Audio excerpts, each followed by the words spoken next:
On parle beaucoup du problème des retraites. On dit oui, il y aura un problème démographique, etc. Mais on oublie la question des machines. C'est un sujet qu'avait soulevé lors de la campagne présidentielle 2017 Benoît Hamon. Je crois qu'il avait dit il faut faire payer les machines. Je crois que ça n'est pas idiot, parce que le nombre de machines est exponentiel, le nombre d'objets est exponentiel, et il est plus important que le nombre d'êtres humains sur cette planète. Et ça sera de plus en plus comme cela. Donc finalement, nous produisons, les femmes produisent des enfants, mais nous produisons aussi énormément des milliards d'objets. Et ces objets, eh bien, ils font partie de la population en quelque sorte. Et donc, il faudrait effectivement les faire payer. Alors, j'ai pensé à la TVA, la taxe à la valeur ajoutée, qui est perçue sur la vente des produits, qui pourrait effectivement être consacrée essentiellement aux retraites, par exemple. Il y a des questions de ce genre qu'il faudrait se poser. En tout cas, il faudrait que les machines, qui souvent d'ailleurs remplacent des travailleurs humains, si on peut dire, que ces machines soient imposées et imposables. Ça paraît absolument nécessaire. Il y a des tas de facteurs. La fiscalité va certainement évoluer dans les prochaines décennies.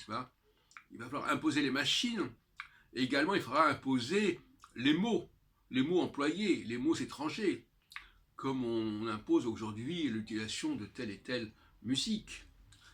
Les mots français notamment sont, à mon avis, une source de revenus important pour la France, pour sa balance commerciale, puisqu'il y a des milliers de mots français qui sont utilisés par des langues étrangères, des langues non françaises. Ce qui nous ramène d'ailleurs à l'idée que l'anglais fait partie de facto du champ de la francophonie. Mais je ne voudrais pas revenir là-dessus, parce que j'en ai déjà parlé longuement dans des précédentes vidéos il y a très peu de temps. Mais je rappelle que moi j'ai une structure sociale à 4 niveaux, et que le niveau 4 ce sont les machines, le niveau 3 ce sont les ouvriers qui utilisent ces machines, le niveau 2 ce sont les gens ou le niveau 1 ce sont les concepteurs, et le niveau 2 ce sont ceux qui adaptent, qui aménagent la conception. Et à partir de ce moment-là, ils l'aménagent, notamment par l'écriture, ils préparent le travail pour le niveau 3.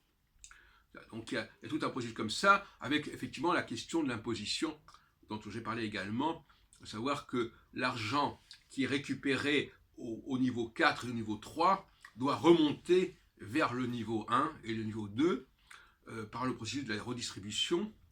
La redistribution, ce n'est pas simplement dans l'horizontalité. La redistribution, c'est aussi vers la verticalité, c'est-à-dire vers le haut. Quelqu'un qui emploie des gens, il va percevoir des sommes sur l'argent que ces gens vont gagner. Quelqu'un qui vend des produits va percevoir des sommes sur les produits. Par exemple, un éditeur, par exemple, il cède son produit à un distributeur, qui le cède lui-même à un libraire, etc. Et tout ça, ça crée des sommes qui reviennent, qui remontent vers le haut.